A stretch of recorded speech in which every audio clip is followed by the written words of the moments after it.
Então, quando morria um animal, era oferecido ali um animal, sempre prefigurava o quê? Jesus Cristo, morrendo na cruz por nós. Quando se fazia alguma festa, festa da Páscoa, estava falando de quê? O cordeiro que morria. Jesus é o cordeiro pascual. Então, quando se comemorava a saída do Egito, as festas das cabanas e tal, o que é isso?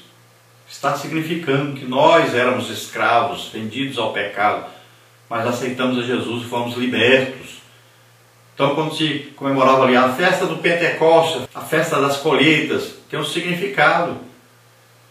Então, era uma festa de alegria, de colheitas, de almas, de alegria no Espírito.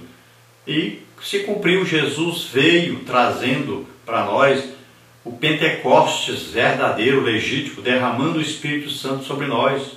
Então tudo tem um significado, tudo que aconteceu, tudo que era feito lá, tudo eram o quê? Sombras, e houve o cumprimento em Jesus Cristo.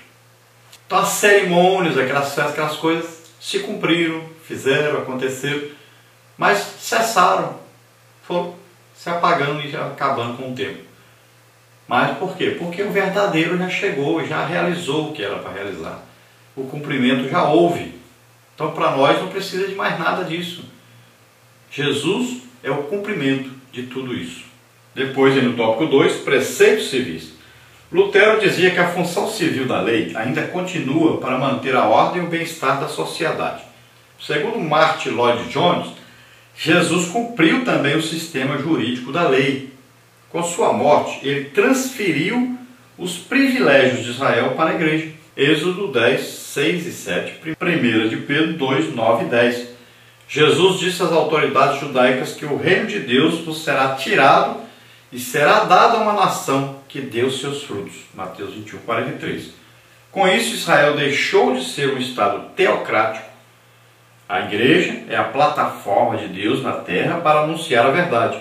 1 Timóteo 3, 15. Então veja que Pedro diz que nós somos a geração eleita, a geração santa, para anunciar o Evangelho. Veja só, Israel não aceitou, o Messias veio, o próprio Deus estava entre eles e eles não conheceram. E o que diz a palavra de Deus? Todos aqueles então que o receberam se tornam então filhos de Deus. Então nós somos agora a igreja, a morada de Deus, o templo de Deus na terra. Então somos o povo de Deus na terra. E qualquer pessoa que aceitar a Jesus como Senhor e Salvador, vai pertencer agora ao quê? Ao corpo de Cristo na terra, que é a igreja de Cristo. Não vai pertencer mais, agora vai pertencer então ao povo de Israel. Não. Qualquer pessoa que se converte, que aceita Jesus como Senhor e Salvador, ele passa a pertencer à igreja. Então a igreja agora é que representa Cristo na terra.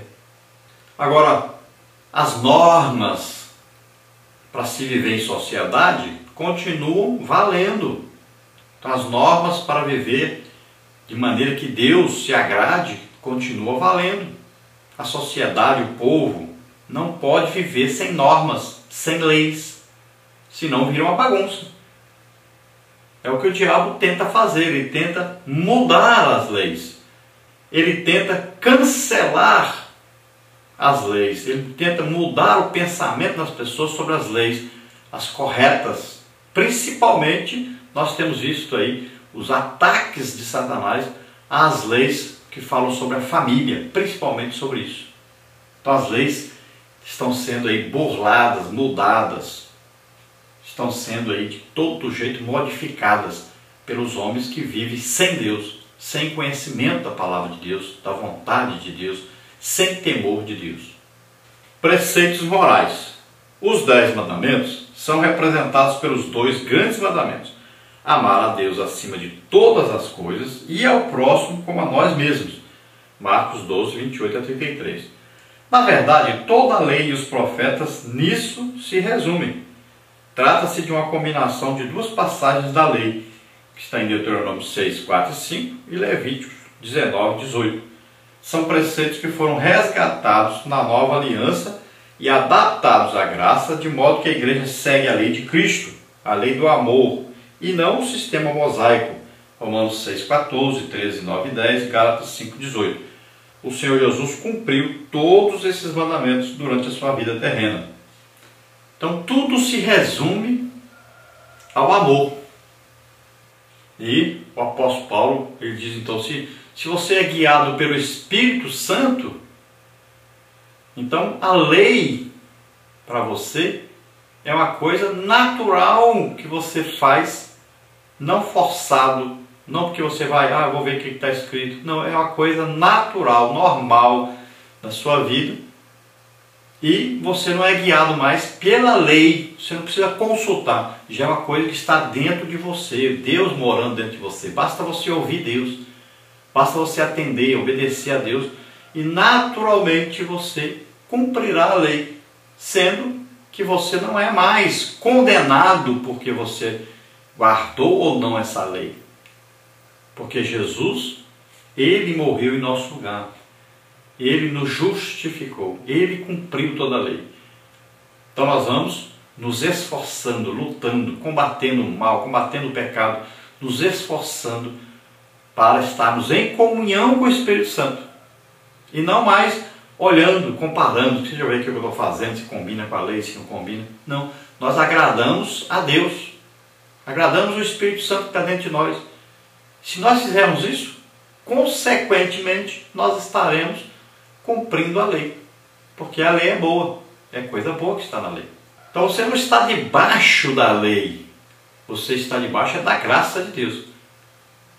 Então não quer dizer que você vai conseguir cumprir a lei, mas quer dizer que quanto mais você se aproxima de Deus, quanto mais você deixa que o Espírito Santo domine a sua vida, mais automaticamente você estará cumprindo essa lei. Então a lei toda se resume no amor. Primeiro, o amor vertical entre Deus e nós e Deus. Esse relacionamento que nós temos com Deus. Quanto mais íntimo nós formos de Deus, então mais facilmente as normas, os desejos de Deus serão cumpridos em nossa vida. Nós viveremos o que agrada a Deus. E também o amor ao próximo. Quanto mais nós amarmos as pessoas, então nós vamos fazer às pessoas o que nós gostaríamos que eles fizessem conosco. Então nós vamos ser honestos, verdadeiros, nós vamos ter uma índole, uma moral, nós vamos comprar e pagar, nós não vamos ficar mentindo uns aos outros, nós não vamos aí odiar uns aos outros. Nós vamos fazer tudo para que as pessoas estejam também dentro da palavra de Deus, agradando a Deus, vivendo da maneira que agrada a Deus. E nós vamos ajudar essas pessoas a estarem com Deus. Então, principalmente, nós vamos transmitir a essas pessoas a palavra de Deus. Lembrando que nós, como cristãos, implica em que nós estaremos ajudando essas pessoas. Estaremos orando por elas, ministrando a elas, estaremos ajudando também financeiramente. Em tudo, nós devemos ajudar as pessoas para que eles possam conhecer Jesus Cristo como Senhor e Salvador e para que possam ver em nós seguidores de Cristo.